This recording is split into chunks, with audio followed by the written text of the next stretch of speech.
Let's now look at a few trickier examples. One of the obvious variants is the trochaic inversion at the front of the line. Shakespeare will often use a trochee on the first foot to create a strong, weak, weak, strong sound before the caesura. So you get a dun, dun, dun, dun sound. Let's look at an example of that. We're looking at Sonnet 116 for these examples. We can hear that trochaic inversion with some demotion that we talked about earlier. Love's not time's fool. You can see that, remember, stress is relative. And so in this case, love's not is strong, weak, but here we have what we would call a spondy, but it's not because the iambic pentameter takes over. This times is demoted while fool maintains its full stress. So you can hear the trochaic inversion. Love's not times fool, caesura after the fourth syllable. Though rosy lips and cheeks, and we return to a completely normal iamb. These trochaic inversions tend to happen on the left side of the line. All of the variants tend to happen on the left side of the line. Let me clarify even further, on the left side of any half line, because you will also find variants right after the caesura. So on either the first foot or the foot right after the caesura, you will find variants. But by the time you get to the right side of the line, you will return to the iamb because the line has to become regular in order to take the rhyme. And the rhyme is always marked by strong. So in other words, the line ends on a strong in order to take the rhyme. So the line will become regular. You'll see the right side have iambs, and that's because the line traditionally in verse, this comes from medieval French verse and medieval Middle English verse, the 10th syllable will always be strong because it has to take the rhyme. Here's another example. It opens with trochaic inversion. Let me not to was the first 2 feet. Now if we read the entire line, you'll hear that the caesura is tertiary. In other words, it happens after the 3rd syllable. Let me not to the marriage of true minds. Let me not to, that's weak. Now notice at this point, it moves into iambic pentameter. The marriage of, here is promotion, true minds, and here we have the case. So here we have the case of demotion. So we have 2 weaks with one given a slighter stress and 2 strongs, one given a slightly weaker stress. If we numbered this out, you would see that this would be 1, 4, 1, 2, 3, 4, and you can hear it. Let me not to the marriage of true minds. What's also interesting about the tertiary caesura is that it puts a pause right in the middle of the foot. And so the impression you have after this caesura is an anapes, which is a trisyllabic foot, but it's not. The to the marriage, to the mare, weak, weak, strong. But it's not an anapes because the caesura has split the foot in half. And then we get to the next line, admit, impediments,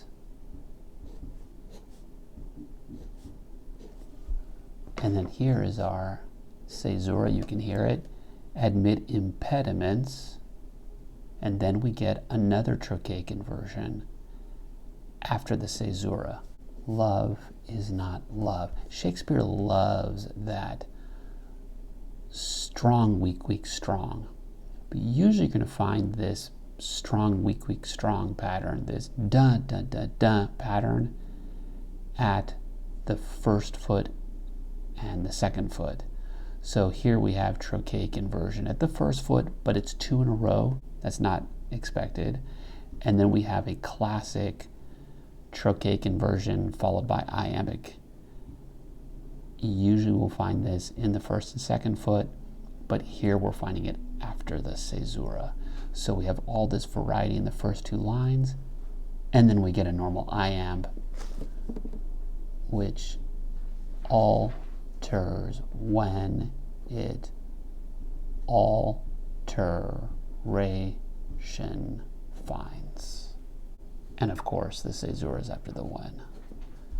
So, read together, let me not to the marriage of true minds admit impediments. Love is not love, which alters when it alteration finds. You can hear it.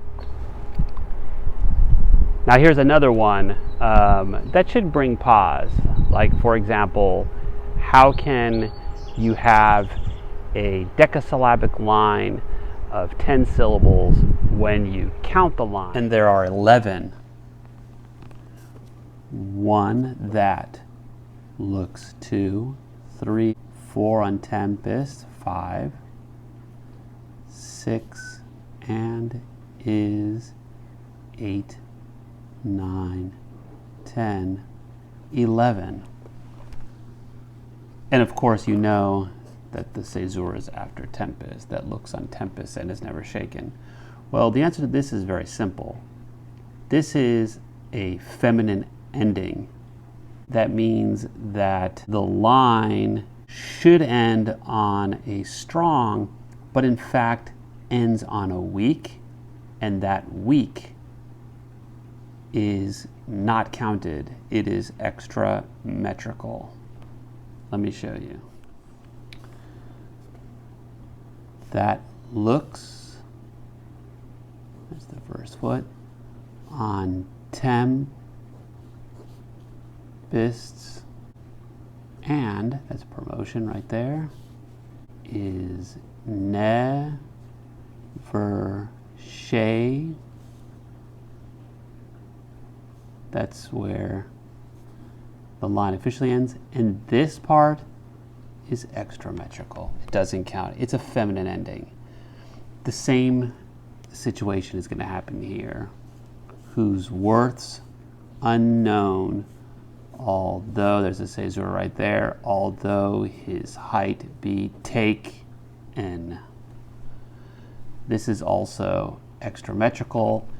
It is not counted. So that is a 10-syllable line. This is also a decasyllabic line that counts to 11 at first. 1, bears 2, it 3, 4 for out, even 5, 6, 7, 8, 9, 10, 11. That's not possible.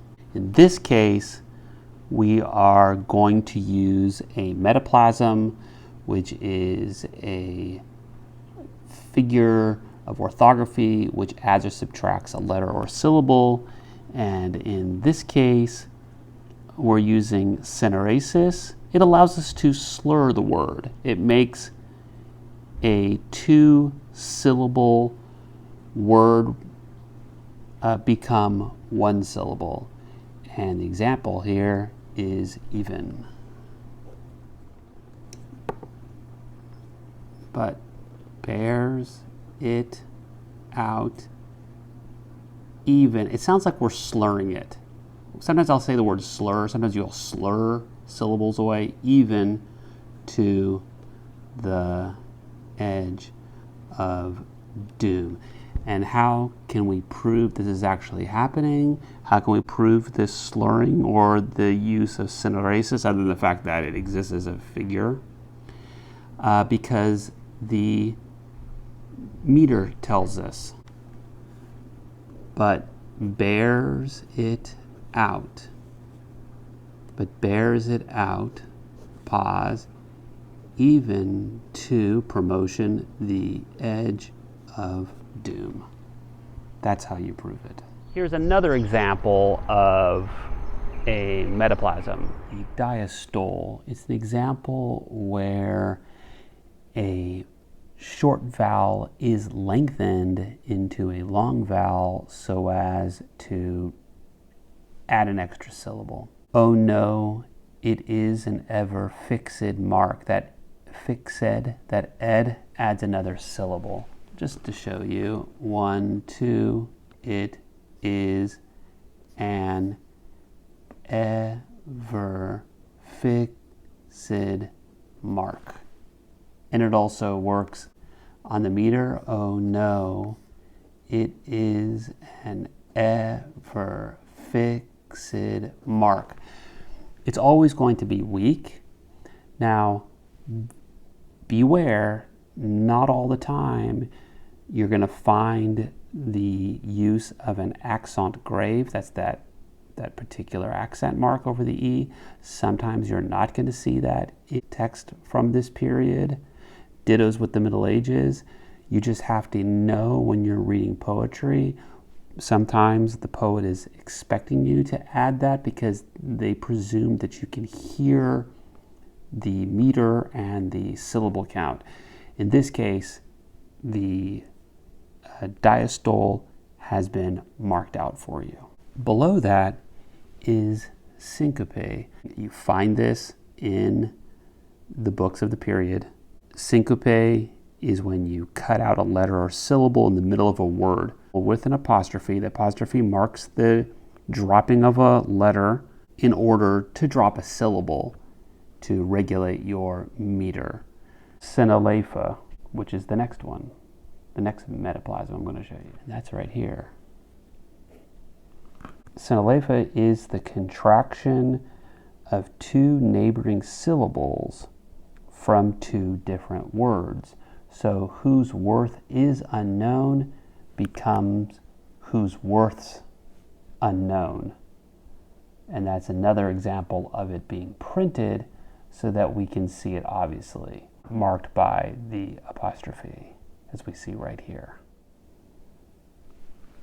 Loves right here is another example of Synaleipha. Love is not times fool. Love's not times fool. In our next video, let's look at a sonnet by Shakespeare. Alright guys, don't forget to like and subscribe and ring that notification bell.